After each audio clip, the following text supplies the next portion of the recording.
बोले वृंदावन बिहारी लाल की जय।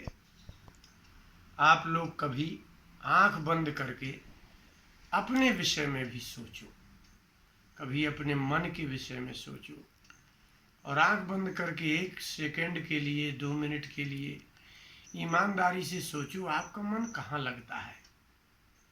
आपका मन जिनमें लगता है उनसे जब आपको दुख मिलता है तो आपका मन उद्विग्न हो जाता है, व्याकुल हो जाता है, उनसे अश्रद्धा हो जाती है, उनके पास से भाग जाने का मन करता है, उनको छोड़ने का मन करता है।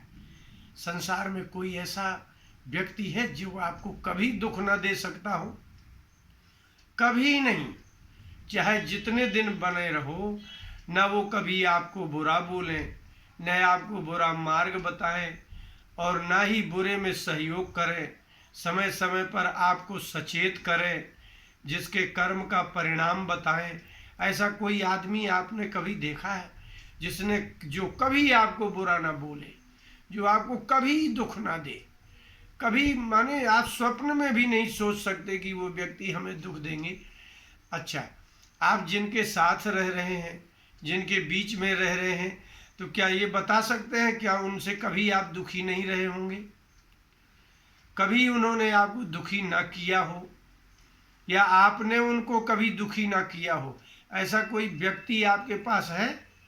आपके आसपास में पति हो, पत्नी हो, माता पिता, भाई, मित्र, बंधु, परिवार, रिश्तेदार, कोई भी कैसा भी जिसको आपने कभी दुख ना दिया हो और उन्होंने भी कभी आपको दुखी ना किया हो, ऐसा कोई व्यक्ति आपके पास है? आप विचार करके देख लीजिए। तुलसीदास जी ने अपने बालकांड, रामचरितमानस के बालकांड के 5वें दोहे की 4थी चौपाई में एक ऐसा व्यक्ति बताया है कि यदि वो आपको उससे प्रेम हो जाए, किसी तरह से कैसे भी यदि हो जाए, अगर वो जाएगा तो आपको इतना दुख होगा कि जीवन पर्यंत दुख होता ही रहेगा।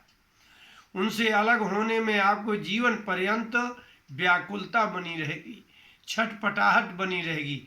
लेकिन ये कब होगा? जब वह आपसे प्रेम करने लगे। वो व्यक्ति, जिस व्यक्ति को संसार की किसी भी वस्तु, किसी भी व्यक्ति, किसी स्थान से प्रेम नहीं होगा, वो ही विशुद्ध प्रेम कर सकता है। प्रेम का आधार यदि वस्तु होगी तो वस्तु न मिलने पर प्रेम समाप्त। यदि स्थान होगा तो स्थान न मिलने पर प्रेम समाप्त। यदि शरीर ही आपके प्रेम का आधार होगा तो शरीर के न मिलने पर वो प्रेम समाप्त। और इतना ही नहीं, यदि संबंध में प्रेम होगा तो संबंध के समाप्त होते ही प्रेम समाप्त हो जाएगा। अर्थात यदि प्रेम का आधार शरीर हो, शारीरिक संबंध हो, वस्तु संबंध हो, स्थान संबंध हो, धन संबंध हो, उस प्रेम से निश्चित आपको मोह ही होगा और वह मोह निश्चित ही दुख देता है। आप भी उसको दुख देते हैं और इससे बड़ी बात यह है कि आप उससे दुख भोगते हैं और उसको दुख देते हैं, इसके बाद भी आप छोड़ नहीं सकते, उसको नहीं छोड़ सकते। लेकिन एक ऐसा व्यक्ति है, तुलसीदास जी ने कहा कि वो आपको सब छुड़वा सकता है और उस व्यक्ति को ना किसी वस्तु से प्रेम है और ना किसी स्थान से प्रेम है, ना वो आपका संबंधी है, ना आपका रिश्तेदार है, आपका उसके शारीरिक संबंध भी नहीं है कि कोई संबंधी बंधु बांधव हो, और फिर भी वो आपको प्रेम करेंगे। आप विचार करिए वो कैसा प्रेम करेंगे। और यदि वह प्रेम आपको दे दे और आप उनसे प्रेम कर ले, उनके और आपके बीच में संसार की कोई वस्तु, कोई संबंध, कोई कुछ बाकी कोई हो ही नहीं, वह प्रेम कितना निर्मल, विशुद्ध और निष्कलंक होगा, निर्द्वंद्व होगा, अनुद्विग्न प्रेम होगा। और उस प्रेम का फल ये होगा कि अगर वो आपसे दूर होंगे और यदि आपको उसने दूर कर दिया तो आपके प्राण चले जाएंगे। तुलसीदास जी ने कहा कि बिछुरत एक प्राण हर लेही, मिलत एक दुख दारुण देही। आपको कोई ऐसा एक व्यक्ति मिल लेता है जो दुख ही दुख देता है। एक व्यक्ति ऐसा है कि वो मिला और वो अगर दूर होता है तो आपके प्राण चले जाएंगे। इसमें आप किसको श्रेष्ठ मानेंगे? प्राण देना अच्छा मानेंगे कि आप दुख लेना अच्छा मानेंगे? यदि संसार में आपको ये वर्ण करने को कहा जाए कि आप चुनाव करो कि दुख लेना है कि प्राण देना है, तो आप कहेंगे कि भैया दुख दे दो, लेकिन हम मरना नहीं चाहते। लेकिन तुलसीदास जी तो ऐसा कह रहे हैं कि बिछुरत एक प्राण हर लेहि। एक ऐसा व्यक्ति है इस संसार में, ऐसा महापुरुष है संसार में कि यदि वो आपसे प्रेम करेंगे और अगर अलग हुए तो आपके प्राण ही चले जाएंगे। बिछुड़ते ही वो आपके प्राण ही निकाल लेंगे। और जो दूसरे हैं, दूसरे प्रकार के लोग हैं, वो कैसे हैं? मिलत एक दुख दारुण देही। एक ऐसे व्यक्ति हैं जो आपको मिलेंगे तो मात्र दुख, भयानक दुख देंगे। आप मृत्यु भी मांगेंगे तो आपको मृत्यु नहीं मिलेगी। आप किसका वर्ण करेंगे? तुलसीदास जी दो व्यक्तियों को बताते हैं, उसमें से एक व्यक्ति है महात्मा, बिल्कुल विशुद्ध महात्मा का प्रेम। आपका और महात्मा के साथ जो संबंध होगा, उसके बीच में, आपके और उसके बीच में शरीर होगा ही नहीं, मन के विचार नहीं होंगे, बुद्धि नहीं होगा, तर्क नहीं होगा, और इतना ही नहीं, वस्तु नहीं होगी, धन नहीं होगा, कोई व्यक्ति ही नहीं होगा, वो विशुद्ध प्रेम होगा। जब आपको कोई ऐसा प्रेम दे, अनुमान लगाइए कि यदि ऐसा कोई प्रेम हो जो आपके धन से मतलब न रखता हो, आपके संबंध से मतलब न रखता हो, वो कैसा प्रेम होगा? आप अनुमान लगाएंगे वो कभी न समाप्त होने वाला प्रेम है। उसको ही तो अक्षय प्रेम कहते हैं। तो वो कहलाएंगे संत। तुलसीदास जी ने कहा कि गिनती कर लेना, दो ही प्रकार के व्यक्ति हैं यहाँ, एक है संत और एक है दारुण दुख देने वाले आपके संसार के लोग। अब जिनका आप निरंतर दारुण दुख सह रहे हैं, उनके साथ आप रह भी रहे हैं, लेकिन उनको त्याग नहीं सकते, और वो दुख जरूर देंगे, और जब तक जिएंगे आपको दुख देते रहेंगे। तो ऐसे व्यक्ति कितने होंगे जिनको आप छोड़ ही नहीं सकते, जिनका प्रेम इतना प्रबल होगा कि आप त्याग ही नहीं सकते। कैसे त्याग देंगे?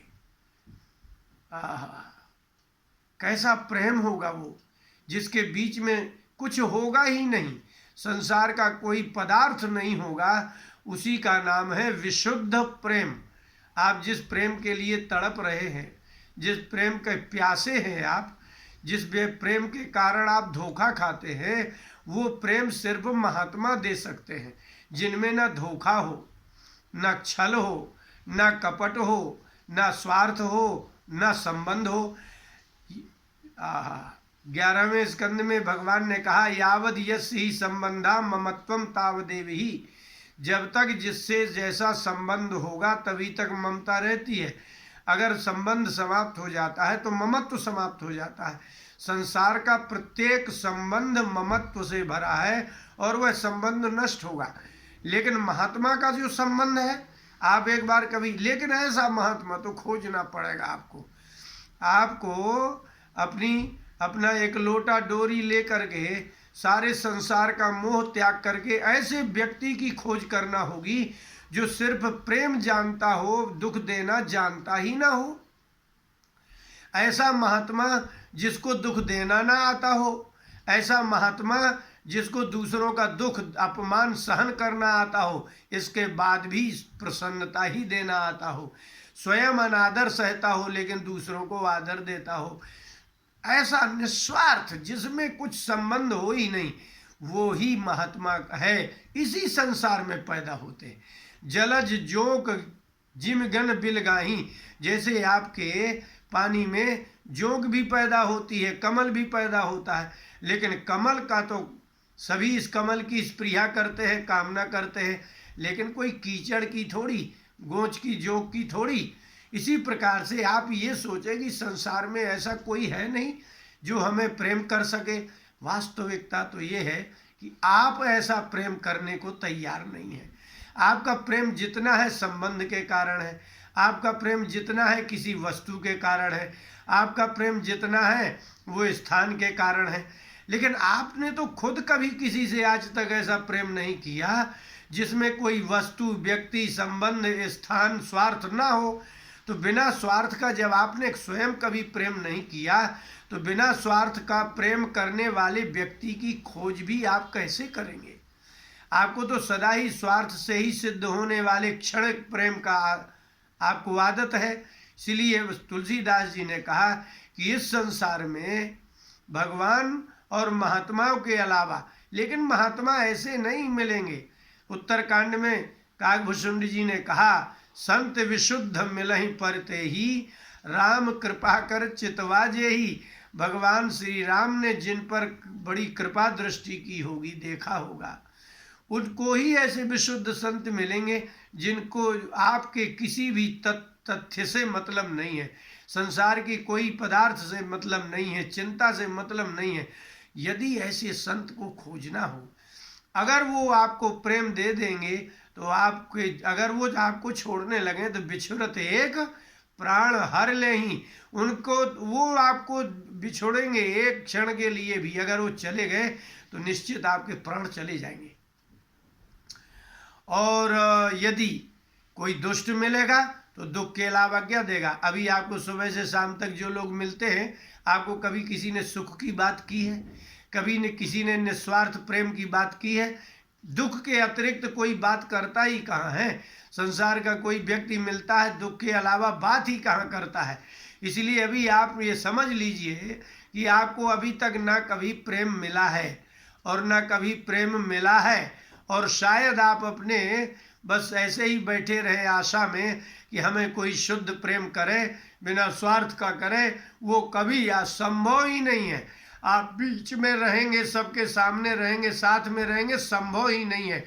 100 जन्म भी ले लेंगे तो भी आपको स्वार्थ बिना का प्रेम नहीं होगा। महात्मा ही तो हैं जो जिन्हें आपकी 2 रोटी से मतलब है। अगर 2 रोटी भी नहीं देंगे तो भी आपके बिना स्वार्थ के प्रेम करेंगे।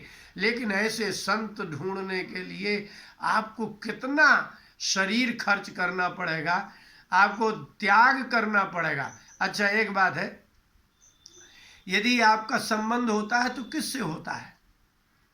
जो आपके जैसा है, आपकी मन जैसा है, आपकी बुद्धि जैसा है, आपके धन जैसा है, आपकी आयु जैसा है, उसी से आप थोड़ा बहुत संबंध, प्रेम, मोह करते हैं।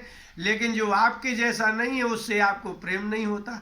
महात्मा लोग जो संत होंगे, भगवत भक्त होंगे, वो उनके जैसे ही व्यक्ति से वो प्रेम करेंगे ना। आप ऐसे थोड़ी प्रेम कर सकते हैं, आप भले उनसे प्रेम करिए। तो यदि आपको प्रेम करना है तो उनके जैसा ही विरक्त होना होगा, उनके जैसा ही त्यागी होना होगा, उनके ही जैसा निर्द्वंद और निर्मोही होना होगा, उनके ही जैसा जित संगी होना होगा, निर्दोष होना होगा, निष्कलंक होना होगा, निस्वार्थ होना होगा। तो यदि आप महात्मा, आपको कोई विशुद्ध संत प्रेम करेंगे तो विशुद्ध महात्मा के जैसा आपका हृदय होगा। आप किसी महात्मा के यहाँ निस्वार्थ जाएं, फिर वो आपको निस्वार्थ भाव से प्रेम करेंगे। और जब आप स्वार्थ से लेकर के जाएंगे तो निश्चित है।